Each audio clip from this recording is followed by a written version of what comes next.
नमस्कार, आप देख रहे हैं न्यूज रूम लाइव और मैं हूं अजितेश मिश्रा। पहली खबर का रुख करते हैं। उत्तर प्रदेश के राज्यपाल राम नाईक ने एक बार फिर से राम भक्ति दिखाई है। उन्होंने कहा हर भारतीय के डीएनए में राम बसते हैं। आपको बता दें, इससे पहले भी राम नाईक कई बार इस तरीके के बयान दे चुके हैं, जिनके बाद उनका विरोध भी हुआ था। राम नाईक उत्तर प्रदेश के गवर्नर हैं और गवर्नर रहते हुए लगातार वो उत्तर प्रदेश की सरकार के साथ उनका टकराव भी सामने आया और कई बार उन्होंने अयोध्या में राम मंदिर का मुद्दा उठाकर भी अपना नाम विवादों में घसीट लिया। इसके बाद लगातार अगर हम देखें तो राम नाईक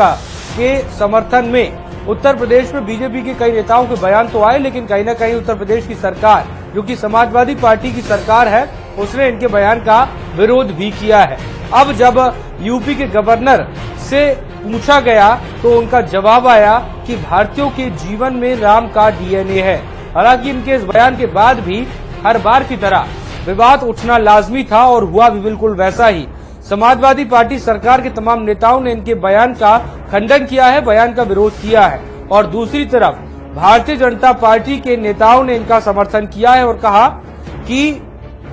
राम नाईक द्वारा अगर इस तरीके का बयान दिया गया है तो वो किसी धर्म को लेकर नहीं है, बल्कि एक अपनी विचारधारा को सामने रखना है, जिसके लिए उन्होंने कहा है कि हर भारतीय के डीएनए में राम का नाम है। इस तरीके के बयानों से भले ही राम नाईक का बीजेपी के तमाम नेताओं को खुश कर दे, लेकिन उनका विरोध होना यहाँ पर लाजमी है और जिस तरीके से लगातार उनके द्वारा कई बार ऐसे तरह के बयान दिए जा चुके हैं, उसमें उनका विरोध होना यहाँ पर लाजमी नजर आता है। और समाजवादी पार्टी द्वारा भी, भले ही उत्तर प्रदेश में समाजवादी पार्टी की सरकार है और गवर्नर राम नाईक हैं, लेकिन इस तरीके के बयानों के बाद दोनों ही गुटों में लगातार कई बार बयानबाजी का दौर भी चला है और राम नाईक ने उत्तर प्रदेश सरकार का और उत्तर प्रदेश की सरकार ने राम नाईक का कई बार विरोध किया है।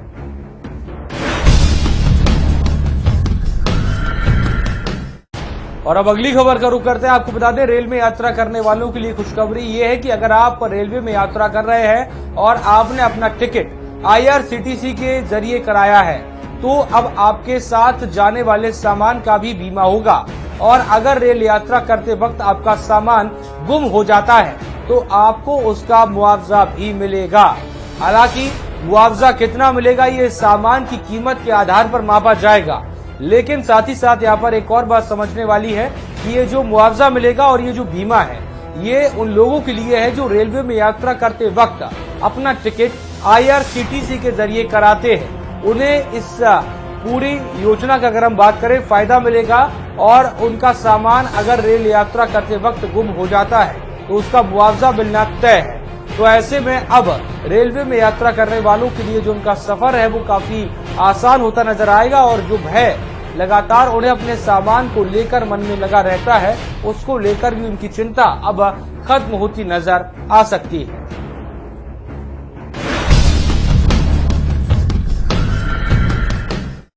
और अब अगली खबर का रुख करते हैं। आपको बता दें, लगातार उत्तर भारत में बारिश के बाद जो ठंडक बढ़ी थी, लेकिन अब लोगों के लिए गर्मी की बुरी खबर आने वाली है। जी हाँ,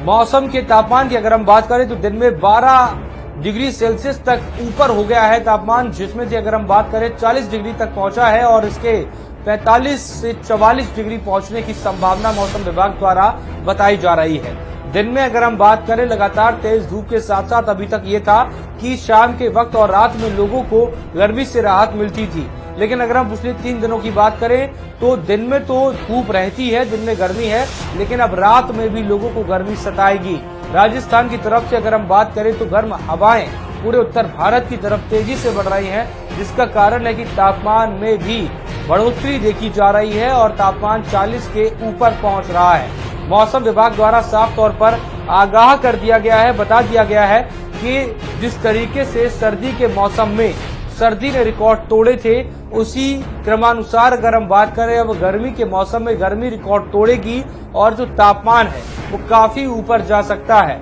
तो ऐसे में लगातार जिस तरीके से दिन में जो लोग भी बाहर सड़कों पर निकलते हैं और यहाँ तक कि जो लोग अपने ऑफिस में बैठकर काम करते हैं, उन लोगों के लिए यहाँ पर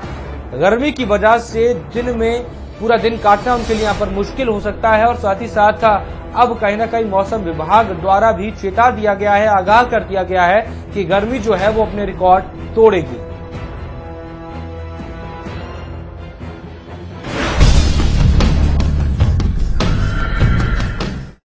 और न्यूज रूम लाइव में छोटे से ब्रेक का है। ब्रेक के बाद हम वापस आएंगे तो रुक करेंगे कुछ और खबरों का।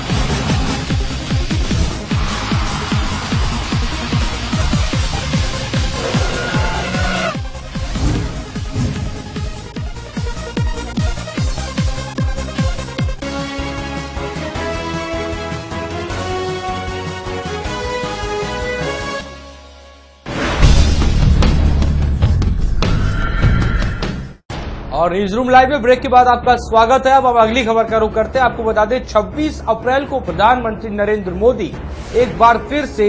मन की बात करते नजर आएंगे। हालांकि इस बार मुद्दा क्या होगा ये अभी नहीं पता, लेकिन हाँ इतना जरूर है कि नरेंद्र मोदी लगातार जिस तरीके से तमाम मुद्दों पर, फिर वो मुद्दा भले ही नशा मुक्ति का हो, स्वच्छता अभियान का हो या फिर किसानों से जुड़े मुद्दे की बात हो या कृषि का मुद्दा हो, इन तमाम मुद्दों पर अब तक आम जनता से रूबरू होने के लिए वो मन की बात कर चुके हैं। अब इसी क्रमानुसार आगे बढ़ते हुए 26 अप्रैल की तारीख निर्धारित की गई है, जिसमें कि वो मन की बात करेंगे और साथ ही साथ लोगों से लगातार जिस तरीके से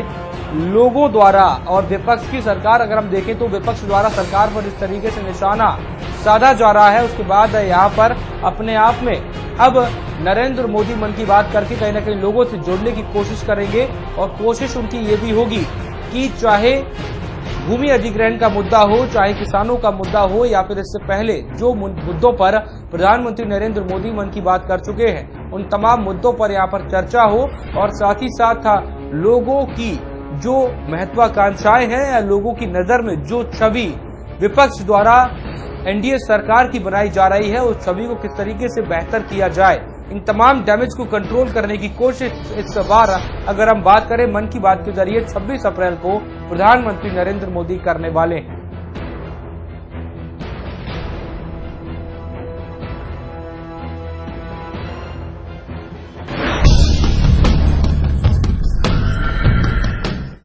और अब अगली खबर का रुख करते हैं। आपको बता दें मार्क्सवादी पार्टी द्वारा अब लगातार जिस तरीके से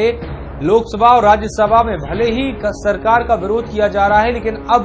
सीताराम येचुरी ने कहा है कि केंद्र सरकार का जो विरोध है वो तमाम मुद्दों पर जारी रहेगा। जी हां, सीताराम येचुरी द्वारा कहा गया है कि केंद्र से जन विरोधी नीतियों में बदलाव को कहेगी। आपको बता दें भूमि अधिग्रहण के मुद्दे पर लगातार सरकार की जो छवि विपक्ष द्वारा बनाई जा रही है, उसमें कहा जा रहा है कि सरकार की जो नीतियां हैं वो आम जन के विरोध में है। ऐसे में अब कहीं न कहीं जहां एक तरफ सरकार इसका बदलाव करने में लगातार कोशिश कर रही है, सरकार इस कोशिश में लगी है किस तरीके से अपनी छवि को बेहतर बनाया जाए, तो वहीं दूसरी तरफ अगर हम यहाँ पर बात करें तो अब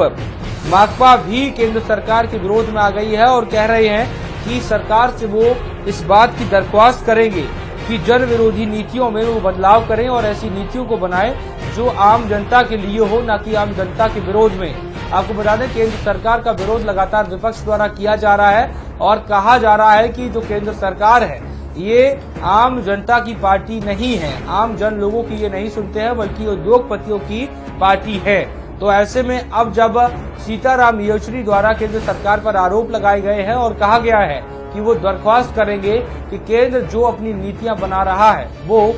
आम जन के विरोध में ना बनाए, बल्कि आम जन के समर्थन में ये तमाम जो नीतियां हैं उन्हें बनाया जाए।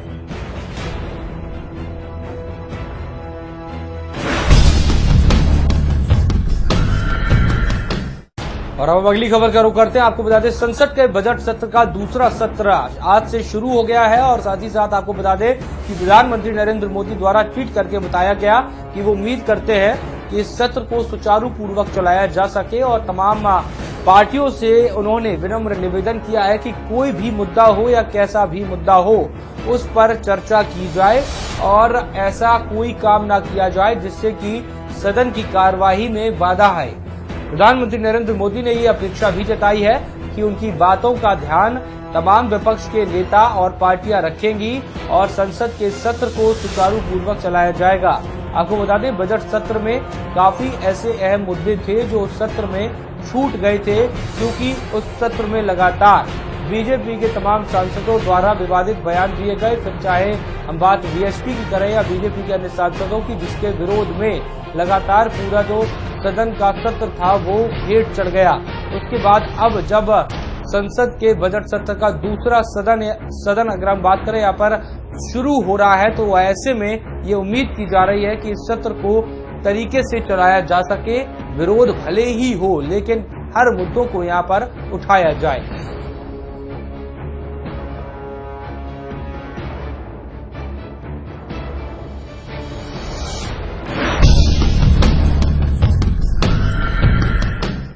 और न्यूज रूम लाइव में फिलहाल इतना ही। मुझे दीजिए इजाजत। नमस्कार।